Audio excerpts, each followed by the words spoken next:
Okay, well, hello everybody. This is the second part of the video that I was intending to record for you last Wednesday, and I noted in my email to all of you, as well as my announcement in the Brightspace site, some of the difficulties I had with the room that I was assigned, and I probably should have just come back to the room that I do what we call Attend Anywhere, which is a live Zoom feed, and it tends to work out very well. But unfortunately, I wasn't assigned that room. I do apologize for that, and I know that some of the graphs that I did with regard to chapter 12 really weren't, they were sort of substandard, I have to tell you. So if anybody has any questions about that, let me know. I'm more than glad to talk about it in class on Thursday, and I'll kind of go over that a bit more if you like. But today what I wanted to do, and I'll post this should be available sometime Monday evening, I wanted to talk about the chapters 13 and 14, since we covered chapter 12, which dealt with Keynesian theory, which is really the first of the two sort of broad theories of macroeconomics. The Keynesians have sort of taken to calling themselves the mainstream school. They're sort of recapturing the idea that they came in and revolutionized the way that we think about economics as sort of a reaction to the original classical school. So we talked a bit about them in the video that I did last Wednesday. I want to talk about the second group, which is a little bit broader and in its most current incarnation. We simply call them the neoclassicists, and the textbook refers to them as neoclassicists. Basically, it's the new classical theorists.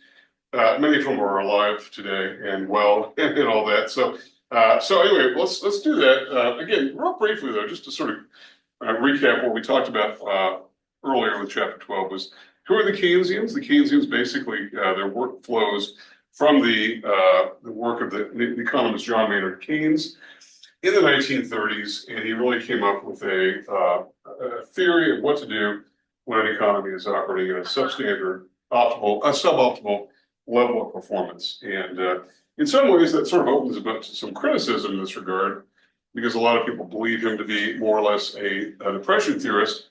However, I will have to say, and I think I mentioned this in one of the discussion posts over the weekend, that Keynesian policies have been adopted by countries really around the world since the 2001-2002 recession, the 2008-2009 recession, and certainly during this most recent economic downturn with regard to COVID, which was pretty small in terms of a downturn, about a 1-month recession, but nonetheless, the flooding of the system with fiscal stimulus, and we'll talk more about what fiscal stimulus is, as well as monetary stimulus in class on Thursday, with the whole idea is of stimulating the economy in order to get things to full employment. And so we talked about some of the tenets, and I'll post these PowerPoints later. I don't think I posted the chapter 12 material yet, but if I haven't, I will Monday evening at the latest. But the idea is that in the expenditures model, and again, this is a model that's very heavily dependent upon demand side thinking. The idea is if consumption and investment can't be counted on to bring aggregate demand to a condition where we are at full employment in the economy, then the only other actor really is government to come in and to do it. And it's done through what we call discretionary fiscal policy. We're going to talk much more in class on Thursday about what fiscal policy is. It's basically the idea of government budget policy in terms of taxation and government spending probably being the preferred tool here to bring an economy to full employment. So increases in aggregate demand can lead to higher employment without inflation. And this without inflation piece I'll get to a little bit later in this video to sort of show you what the Keynesian conception of aggregate supply and aggregate demand for that matter look like. And so we can sort of lay those theories against those of the neoclassicists so you can sort of get a better understanding of how these two broad schools of thought differ, okay? And there is overlap. In fact, I saw an interview with Milton Friedman, who we're going to talk about here when we get to classes in a minute, and he wasn't throwing completely Keynesian theory out the window. He disagreed with some broad pieces of it, but he thought it was really pretty interesting the way that Keynes and his later followers sort of broke down the economy in terms of the components of demand and his analytical views in Friedman's mind were considered to be really par excellence, as they say. Okay, so that's Keynesian theory. Let's move on to the classicists. Okay, that's the subject of chapter 13. So what's going on here? First of all, we'll get to the neoclassicists. Let's talk about who the classicists are. These are sort of the original thinkers in economics, to the extent that we could classify early economic thinking as belonging to anything resembling modern day economics. One of the things I think I said on week one was the idea that econ is a fairly new discipline. It maybe goes back 140 years, 150 years at the very most, and it was an outgrowth of political science. And so some of the thinkers really were more interested in talking about politics and society and even morals and moral behavior than they were economics. And so their work was not as quantitative, was not as model driven as what our today our modern economists are up to. But it goes back to the work. Adam Smith, I talked a bit about him on last week. Adam Smith is sometimes considered the world's first economist. What's interesting about Smith is that he was a clergyman and a philosopher and theologian, taught at a college in Scotland, I believe. And his major work was published in 1776. And that sounds like a very significant year. However, I will point out he was on the other side of that argument as being a British subject, and wasn't that forgiving about the revolution which was about to happen in the U.S. And but nonetheless, his work was pretty revolutionary in the sense that he said, look, and why does this matter today? He was saying, look, government should have as little role as possible in managing the economy. If you want to start a business, start a business. If you want to hire people, hire people. Want to make this product or that product, do what you would need to do. And it's an expression of human freedom, free from the constraints of government. And this was, I will have to say, even though he sounds like a pretty conservative thinker, especially by today's standards, but even by those old standards, he was really pushing back against the British government of his day and saying, government, you need to stay out of government life. And that was a pretty radical thing to do. He was followed up, I don't think his complete contemporary, but followed soon after by David Ricardo. Ricardo was a wealthy investment guy, a stockbroker, member of parliament. And one of the things that Ricardo was really known for was his extreme and very aggressive advocacy for free trade. Now, trade, we didn't really have time to get to it in this chapter, and increasingly, because our forces are compressed, we didn't really get to the idea of international transactions all that much. For those who are interested in international economics, international business, there are plenty of other opportunities for you down the road. But in the early 1800s, Ricardo was pushing back against some really protectionist legislation in Britain. These are both British subjects, and they were called the Corn Laws. They were actually more about wheat than they were about corn. But he said, look, what we're doing is we're trying to restrict imports to protect domestic producers, but it forces up food prices. And as a result, consumers are disadvantaged. And who is advantaged are nothing but the landowning aristocracy whose family has owned the land for hundreds of years at that point. And it took quite a long time. It was quite a big battle. But eventually, even after Ricardo died, those laws were on the books. They were finally pushed back. But in terms of trade and taxation were the two areas where he was probably the most important. One name that sort of pops up, Jeremy Bentham was more about moral behavior, as was Thomas Malthus. But one name that sort of strikes people as being surprising is Karl Marx. You might think, are you crazy? Why are you bringing Karl Marx? And I bring Marx into this not because he has much in common with anybody else. I mean, you could not put Marx in the same category as Hayek or Friedman or whatever, but he does form a role of theory or a position in terms of theory that is pretty much unmatched. I have occasionally taught a course that is not part of the business school curriculum in terms of transfer credit. That's called Econ 1110. It's about economic theory, and we talk a lot about Marx. And what's interesting about Marx is his solutions probably are not workable. They probably were never workable. They were probably always unrealistic. But his observations are really interesting. In fact, there's probably no thinker that comes to my mind whose work fits into so many different academic disciplines history, philosophy, sociology, gender studies, economics, certainly political science. It just fits into so many different areas because he has so many observations. And yet, his work is controversial. There are probably not too many of us who advocate Marxian tendencies.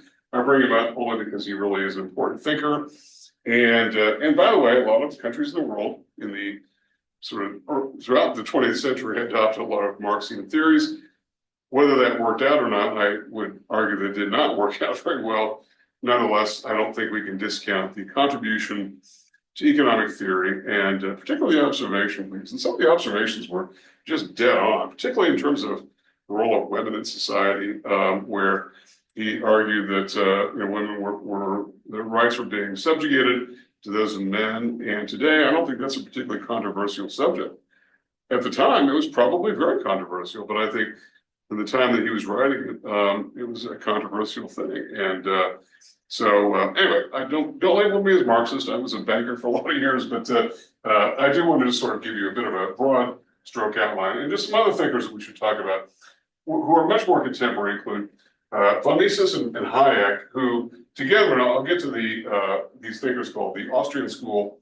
They're called the Austrian School because they're from Austria, and they have a particular view that I think we would consider to be politically conservative. I think that's probably safe to say. I know that when Margaret Thatcher was elected prime minister in Britain in 1979, she was asked by her own party what they stood for, and she held up Hayek's main work called The Road to Serfdom and said, "This is what we stand for." And Hayek's work is a brilliant piece of work.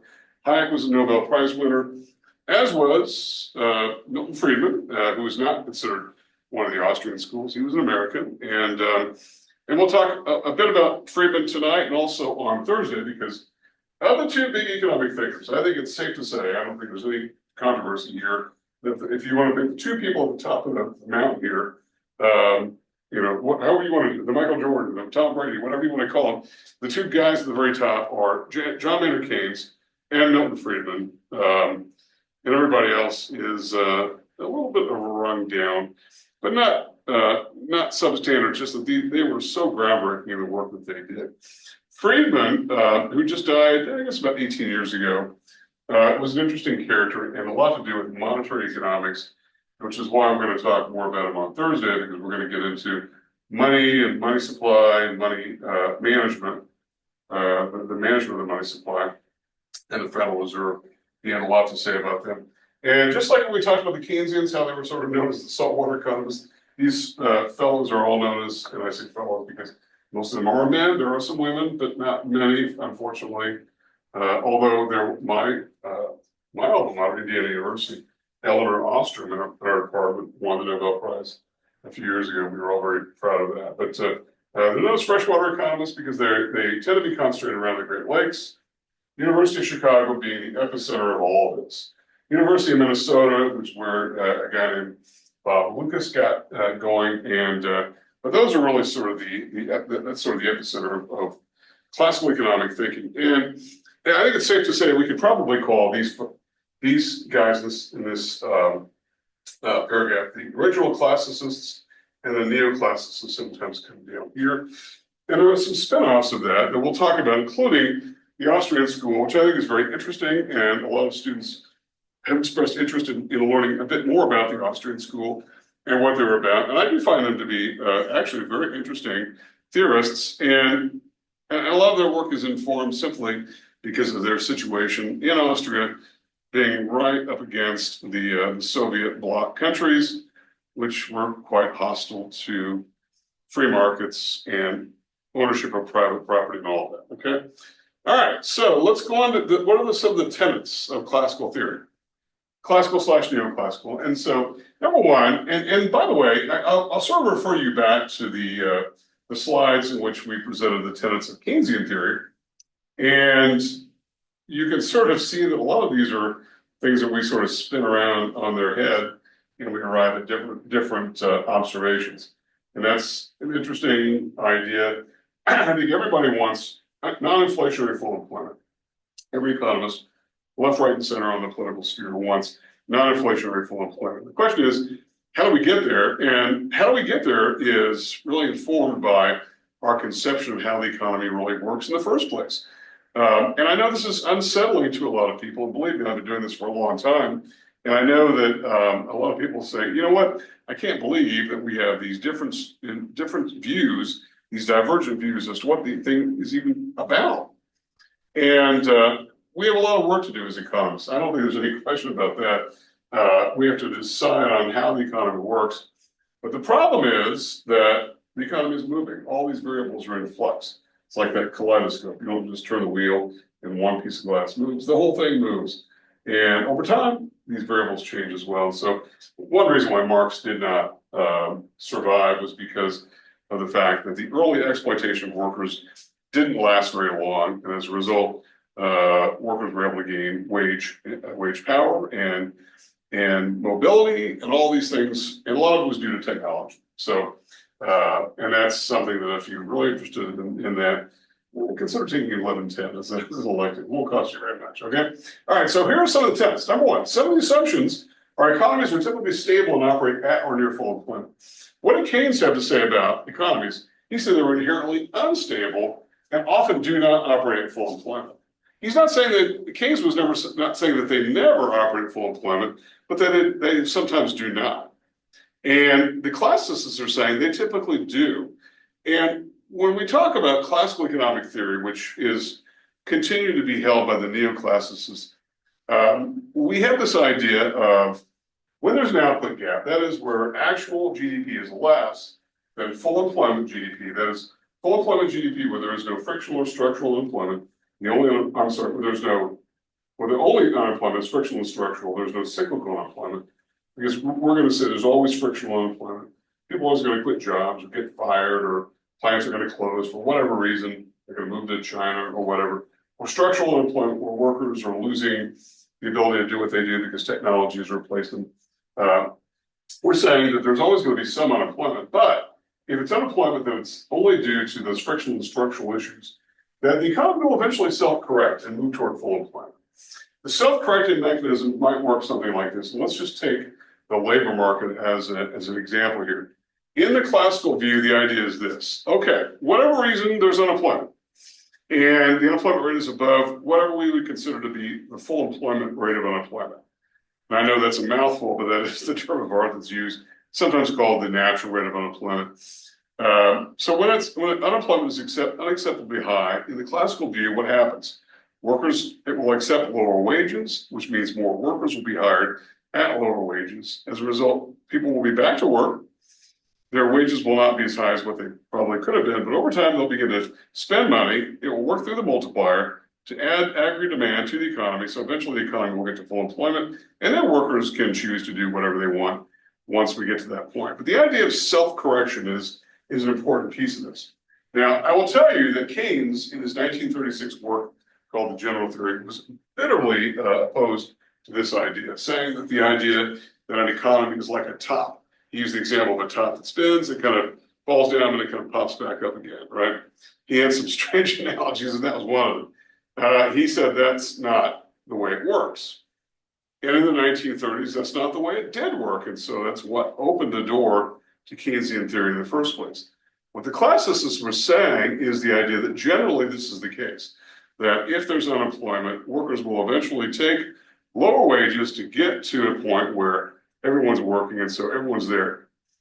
That's the labor market. In the goods market, if there are goods that are unsold, as sellers can't sell their goods, they'll lower the price of those goods. Much like in the labor market, workers will accept lower wages. They're both suppliers, okay? In the case of the labor market, households are the suppliers, they'll take lower wages. In the case of the goods market, providers of goods will take lower prices. As a result, the excess inventory will clear itself. And because of the demand for those goods, which will rise because of those lower prices, will push the economy back to full employment. That's the basic theory. But it's also based upon the assumption that aggregate demand and aggregate supply are relatively stable. Okay. This, again, I refer you back to the tenets of Keynesianism, which said that aggregate demand and aggregate supply are inherently unstable. So these are different worldviews, to be sure. Aggregate supply is vertical in the long run. We already talked about this in class, I think in week 4, where we sort of derived the long run aggregate supply curve. it's really a classical concept. It's particularly the idea that businesses, particularly suppliers, will shift their preferences based upon rising input costs. If input costs are rising, they'll supply less output. If input costs are falling, they'll supply more output. In the long run, anything, which by the way, on a graph is either completely vertical or completely horizontal, it basically means it's unaffected by whatever it's parallel to. So a vertical aggregate supply curve against a vertical price curve means aggregate supply in the long run is not affected by the price level. And I'll get into some of the graphing on this here in a minute because I want to sort of lay out the differences between Keynesian and classical theory. Okay? Another tenet is the creation of new aggregate demand through increased government spending will not change real GDP, particularly in the long run, but will bring inflation. And one of the things that we should mention is the idea that Keynesianism is oftentimes associated with very short-run outcomes, short-run problems that require short-run solutions. And again, one of the things that I mentioned in the written assignment, which by the way was very well done by everyone, was the idea that all the economy needs is a little bit of jolt. Keynes called it priming the pump, which is kind of an old school term I used to prime engines. I guess you do lawnmowers today, but it was the idea of fuel injector or jumpstart, whatever you want to call it. And then once the economy gets going, it will solve its problems on its own through private actors demanding and supplying goods and services, and including labor.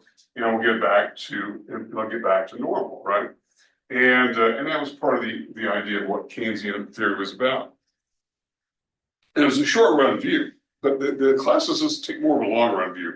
In fact, some of the classicists say, look, even if we have unemployment for whatever reason, ultimately, in the long run, it will work itself out, and we will get ourselves out of this condition. And even if it takes, I've heard some classical theorists say, even if it takes 10 years, which I think is longer than what most people are comfortable with in accepting a downturn that's resulting in high unemployment and whatnot. But it's sort of an article of faith of these theorists. Okay, and inflationary issue is a long run condition. And by the way, there's a reason why I showed the video of Milton Friedman, whom we already introduced in that video, and he was I think unequivocal in his assignment of blame for inflation to government, because it's the idea who creates all this aggregate demand.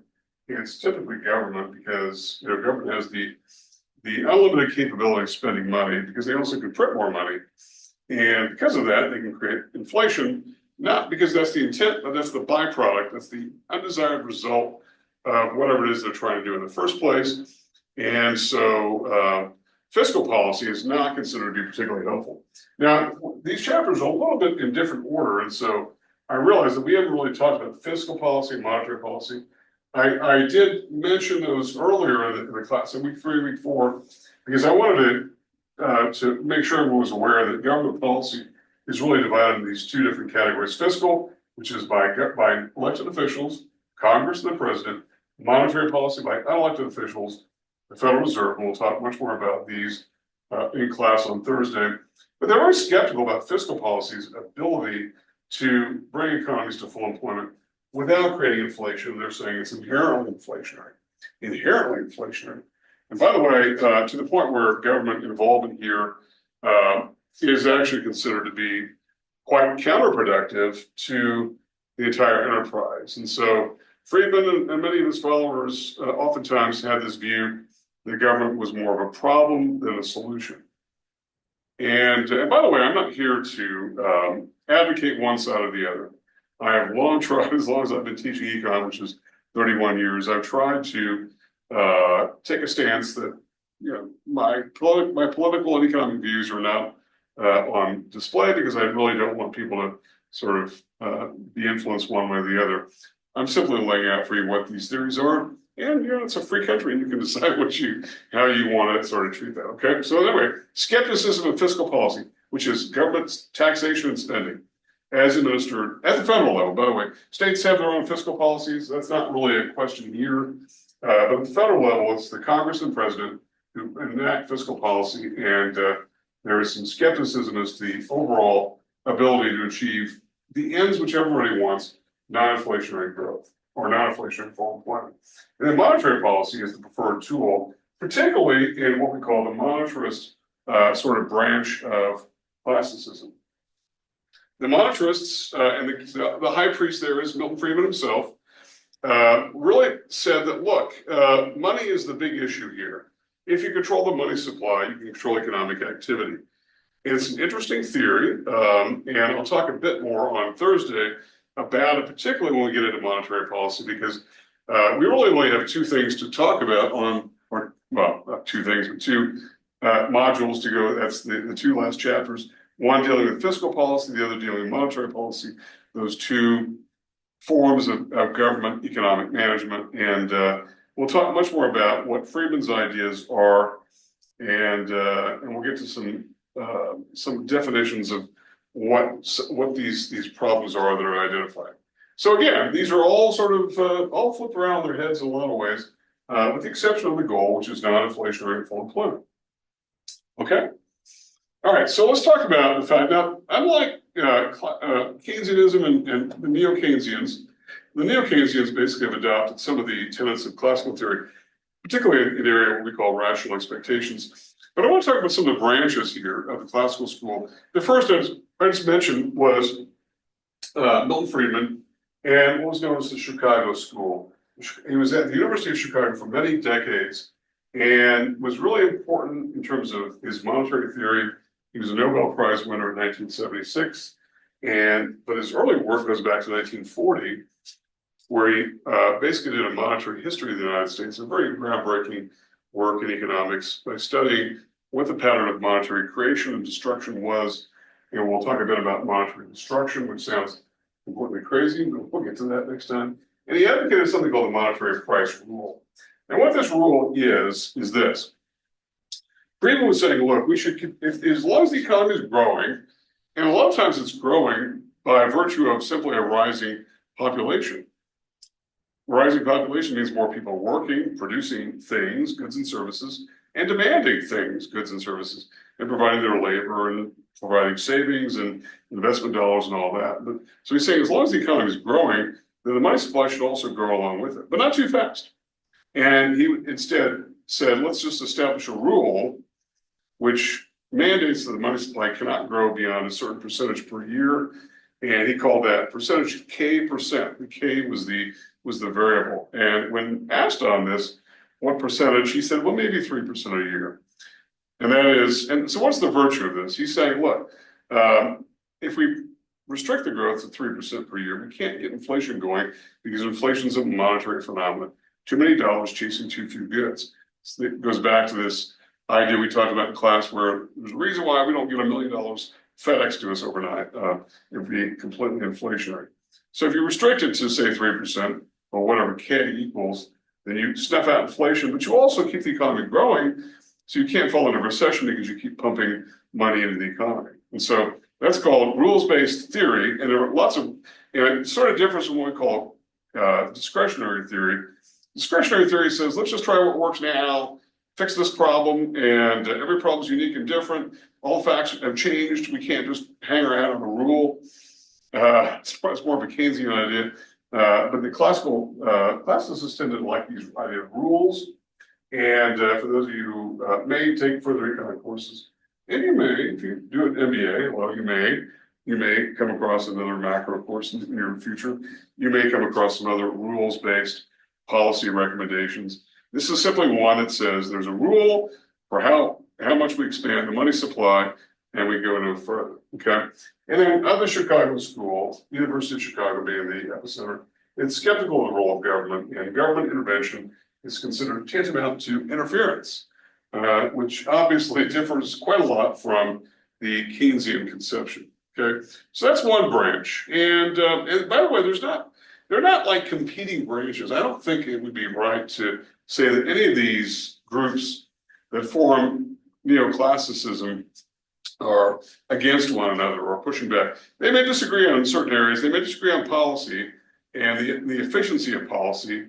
And in particular, one of the ones that we'll get to in a minute basically argues that policy in general is not very effective, which is a little bit too much for some people. But let's take it one at a time. Let's go to the next one, which is called supply side economics. Supply side economics was a sort of a version, a manifestation of neoclassical thinking. Came about in the late 1970s and early 1980s, and it's really concerned about the effectiveness of fiscal policy and particularly tax policy. And really, the idea was that taxes are too high. If taxes get lowered, in other words, we bring down the role of government in its taxing function, then we can get higher growth. And it's popularized by the work of a guy named Arthur Laffer, who's still around and was at one time at the University of Chicago, but is not now. And in fact, I think he runs an investment firm in Nashville, Tennessee, I think. When I gets to Tennessee, but nonetheless, talking about Laffer. There's the Laffer curve, I believe, is discussed in the text a little bit. And what the Laffer curve basically is this. And there's a lot of folklore behind this whole thing. It was said to have been drawn on a cocktail napkin in a hotel bar in the 70s. It was Dick Cheney's cocktail napkin. It was the at the time was out of government altogether. Later became our vice president. But if you put tax revenue on this axis, which is expressed as a dollar figure, dollar amounts of tax raised, that's a dollar figure, and then what we call marginal tax rates. That is, taxes are adjustable based upon income, and so that's expressed as a percentage.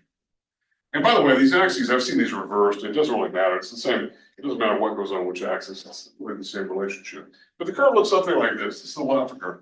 It's like that. It's sort of parabolic downward, negatively slopes in most places. I didn't do a very good job drawing that curve. But here's the basic idea. Laffer was arguing that by sometime around the 1970s, the average tax rate was somewhere here. Okay. And if the government could simply lower tax rates and move tax rates down to here, 0.2, the government actually raised tax revenue.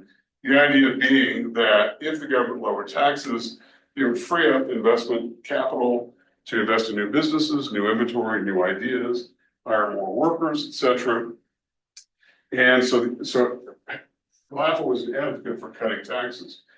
And by the way, his policies were largely enacted during the 1980s under the presidency of Ronald Reagan. Now the problem is, and I know that I was an econ student in the early 80s, and we had a textbook published I think around 84 that sort of debunked this thing here, the rise in tax revenue. And one of the reasons why was because of the idea that there were still loopholes in the tax laws, and companies can shelter income internationally, all kinds of different reasons. And so it was sort of debunked as of that point. Now, you might say, why on earth are we talking about a largely debunked theory? It's because a lot of people in politics are big believers still in the Laffer curve. And it could be wishful thinking, I think. That's probably my personal viewpoint, is that maybe it's wishful thinking. We would love to cut taxes and get higher tax revenue coming in. It seems inconsistent, and in fact, it largely is. But if we lower taxes paid to government, that we somehow don't get more income coming in. But a lot of people in politics do believe it. And in fact, when we cut taxes, tax revenues do not rise in accordance with the gap in government spending. And we've seen this over and over again. We had huge deficits in the early 80s, fiscal deficits. And when the government lowered corporate tax rates in 2017, the national debt, just in the last few years, between 2017 and now, has basically doubled. And we're not doubling from $100 to $200. We're talking about going from some 15 trillion to about 30 trillion and upward from there. And what that all means and what to do about it are questions that we'll sort of address more on Thursday. But this is an idea of a theory that really has resonance.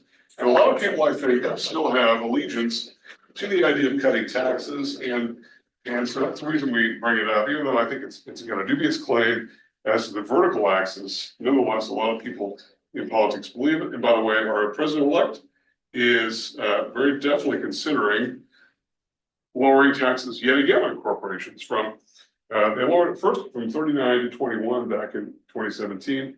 Now he's recommending to go to 15%, which would be a very low tax rate.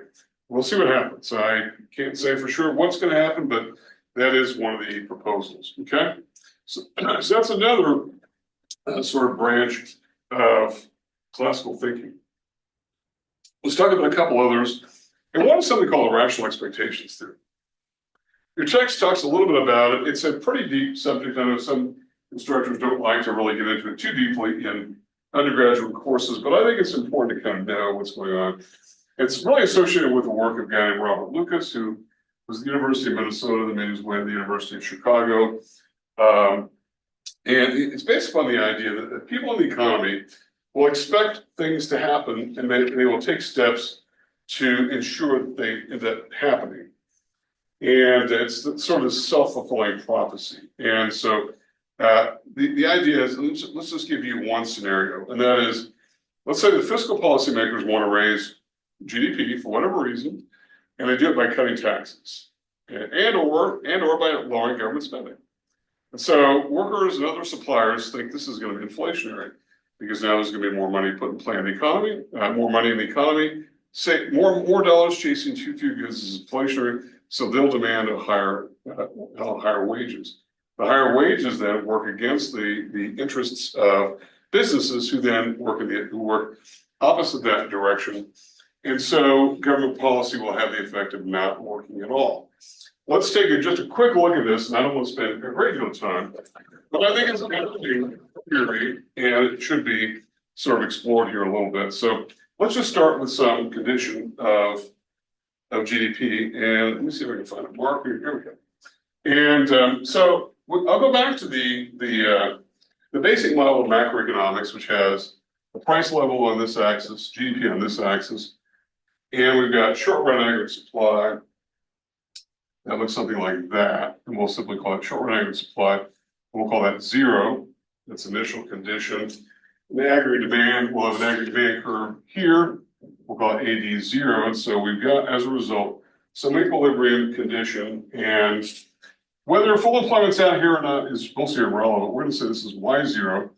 It's an equilibrium condition, so we put a little star by it. And we've got the price level here, we'll put a little star by that.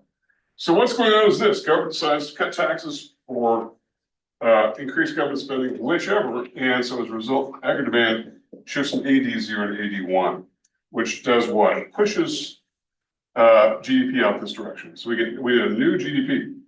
Isn't that the goal in the first place, is to move GDP to the right? But it's also considered to be inflationary. And so as a result, we have the price level goes up. So we end up paying for increased GDP through inflation. And by the way, this is not a particularly radical idea. In fact, I think a lot of people can relate to what's happened during the COVID pandemic, where the government stimulated the economy dramatically, and we had inflation as a result. I mean, it's not, this is not so theoretical as to not make sense at all. I think that the reality is measurable in a lot of ways. And I think it's pretty clear the government overstimulated the economy during the COVID pandemic. But, I can give them a little bit of credit for it. I give them a little bit of slack because of the fact that, who knew what was going to really happen, okay? Who knew how long it was going to last and all that. So anyway, so if it's inflationary, then what's going to go up is prices are going to rise and wages are going to rise. And businesses really don't like to pay higher wages or input costs. And so as a result, we're going to have a snap back in this direction. And what that means is we get back to our equilibrium condition. In other words, GDP does a runaround, and yet all we end up with is higher prices. And we get back to the same place we began with before. And so what's the upshot of this theory was the idea that government policy doesn't really work, especially fiscal policy, because everybody sees it coming a mile away. And because everyone sees it coming a mile away, they take steps to effectively negate the policy itself. And one of the areas, this has a lot of different applications. And one of the areas that I can tell you, if this is an example that doesn't ring true, I can tell you the state I grew up in is a perfect example of how this idea may get some justification. And that was, we had an inventory tax. And the inventory tax, lawmakers thought they were being very clever, and they would assign an inventory tax to all firms that had any kind of inventory for sale as of November 30th of every year. And as a result, they thought, hey, we'll pick November 30th because businesses are bulking up on goods like clothing and appliances and all this stuff that people are going to buy for Christmas. And as a result, we're going to tax that. We're going to raise all kinds of revenue. And that's the way that we're going to do it. The problem is this, that businesses all understood that November 30th was tax day. It's inventory assessment day. So they would offer sales throughout the month of November to get rid of things. And they would negotiate with suppliers to say, don't send us anything until after November 30th. And so as a result, Black Friday, regardless of Black Friday, they simply decided to wait on those goods. They lowered the amount of inventory, not because they wanted to, not because they were unpatriotic, they didn't want to support government, they didn't want to pay the tax. And so as a result, the tax didn't raise very much revenue because people rationally expected what the outcome was going to be. So as a result, they decided they would dial down their inventory purchases and would negotiate with suppliers to send those goods, have them arrive December 1st, December 2nd, like now, in order to avoid that tax, okay?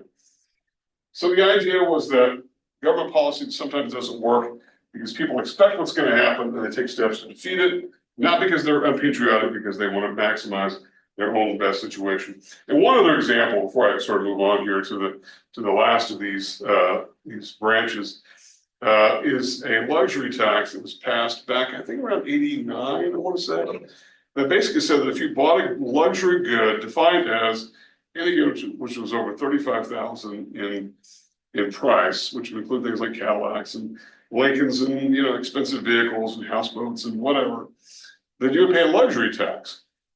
And so what happened, and I remember this very clearly because I was in banking at the time, if you knew the tax was going to take effect January 1st, what would you do? And you knew you were going to buy a Cadillac or a Lincoln or whatever, you would buy it before the tax took effect.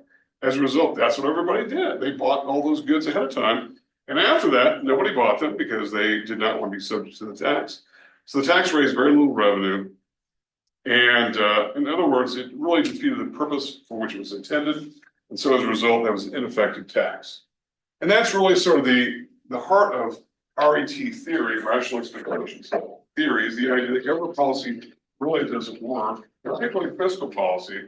And the only advocacy that they would argue for is back to this idea of monetary policy, and that in itself is only really effective when the market is surprised, when the economy is surprised by the policy. So if the Federal Reserve were to, which we haven't talked much about, to raise interest rates or lower interest rates immediately, like today, when they're not really expected to do so, that would probably be much more effective than not doing it or waiting until some other point in time to do it. So if people know what's coming, they're going to do things, they're going to take steps to defeat the policy. And they do it not because they're anti-government, anti-American, they're doing it because they want to maximize their own situation, okay?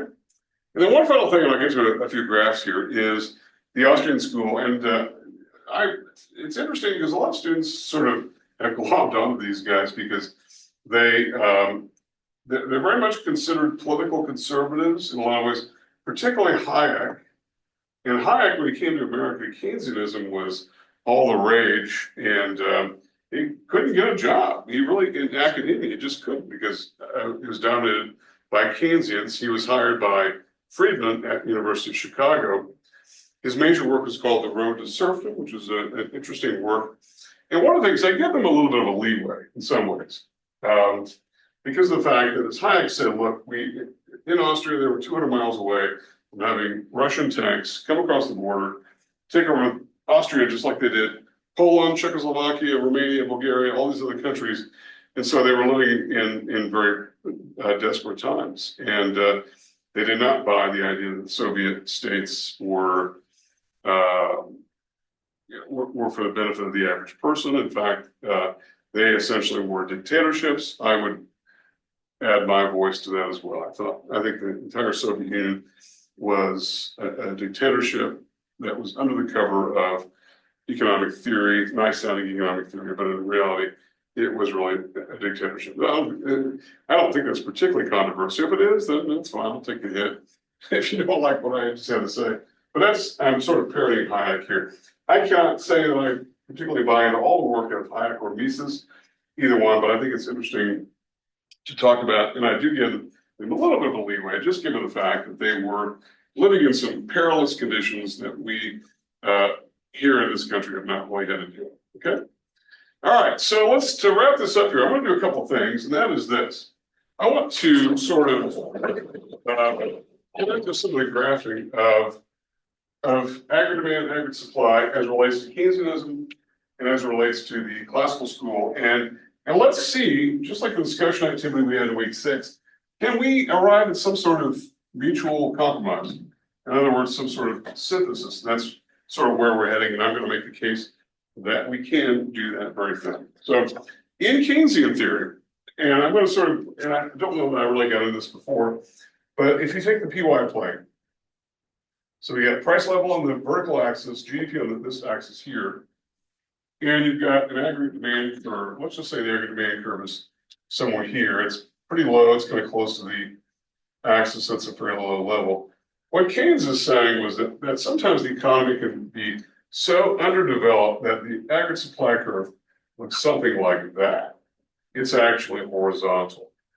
Now, by this time, you're thinking, wait a minute, we had upward sloping, we had vertical in the long run, now we have horizontal. What the heck is going on? Keynes is saying, look, you can operate at GDP at some sort of equilibrium. You're in equilibrium. Remember, you could be driving your car at 15 miles an hour and stay at 15 miles an hour all the way to wherever you're going, and you're in equilibrium. You're not going faster, you're not going slower, but you're not getting very quickly. In fact, you're far from your goal, which is full employment GDP out here. What Keynes is saying is you can boost aggregate demand through changes in government spending, whatever the case might be, whether it's changing government spending to the upside or a cut in taxes to the downside. And I think he favors this. And you can boost aggregate demand and move this direction. And by the way, the price level does not change because why? Because when you're operating so far below full employment, in other words, you got this huge output gap here, right? Remember the distance between these is called the output gap, also called the recessionary gap, that nobody really has pricing power. Firms can't raise their prices because if they do, they're going to be immediately uncompetitive with everyone else. And so as a result, that's not good. Workers can't demand higher wages because there's a lot of unemployment. They're happy to get the wages they've got. So Keynes was saying you can just expand the economy, step on the gas, and move this direction without causing inflation. So you can have growth without inflation in the short run. And that's really sort of the issue, okay, with regard to that. So this is sort of this would be sort of a Keynesian view. Keynesian or neo-Keynesian, whichever you prefer. It's not all that different. And so let's talk about the classical view. The classical view takes a much longer term perspective here. And in the classical view, you got the same PY plane and you've got aggregate demand. And remember, the classicists are much more concerned about the long term than they are the short term. So you've got aggregate demand here, we'll call it AD right here. And they're more interested in the long run. The long run aggregate supply curve is considered vertical. It is a classical view. And you've got some equilibrium GDP here. Okay, that's the meeting point between aggregate demand and the long run aggregate supply. And what the classicists are saying was, okay, very nice, but if you keep adding aggregate demand upward, the same kind of things, all you get is a rise in the price level. Prices go up, and you get no change at all in GDP. All you get is inflation. And the idea is that businesses don't want to invest in new equipment, plant equipment, new inventory, new ideas, hire more workers when there's inflationary conditions. So as a result, you're not going to get any growth at all in real GDP. There's inflation adjusted GDP. And so as a result, this is the classical view that says that these government spending initiatives, which are primarily fiscal in nature, that is government spending, are inherently inflationary, so they're not considered to be particularly helpful. Okay. And one final bit here. Is there a way that we can reconcile this? There's something called the synthesis, which I think is a lot of people sort of glommed onto and discussed in the discussion activity for week 6. But can we say that there is some full employment GDP out here? Okay. And can we say that there is a point at which aggregate supply is like this, that begins to take a turn upward and looks like this? In other words, it becomes vertical at some point. And so, in other words, the long run aggregate supply kicks in at some point, and the short run aggregate supply kicks in at that point. And as a result, once you get to full employment, it's fine to boost aggregate demand outward, and I want you to use a growth in GDP. And then once you start doing it here, you get no increase in GDP, but you get a rise in the price level. And so, as a result, what do we got here? This is sort of the synthesis, which takes into account both opposing views, opinions on the economy, and we can say this particular region is what we call the Keynesian region, or the Keynesian zone, whichever you prefer. It's more of a short-term area, and this is more of what we call the classical region. So a lot of you, I think, hit on this very astutely in the discussion activity by understanding that there are times in which one set of theories is called for. There are times when the other set of theories is called for. It really depends on where in the business cycle the economy is. Are we below full employment, or are we above full employment? These are all aggregate demand shifters, increase in aggregate demand, all these green linear functions. And so stimulating the economy when the economy is already at full employment is going to probably cause inflation. However, it will not cause inflation when the economy is below full employment because of the inability of businesses to raise prices and the inability of workers to demand higher wages. Okay? All right. So I think that does it for what I've got to talk about here today in terms of chapter 13. I'm going to produce a much shorter video for the chapter 14 discussion of money creation, which, as I mentioned earlier, is a lot shorter discussion. And it really is a good segue, though, to where we're going to go on Thursday, week 7, with regard to money and all the points about money that we want to make in this class. Okay? So look for that one, and I'll see you on Thursday.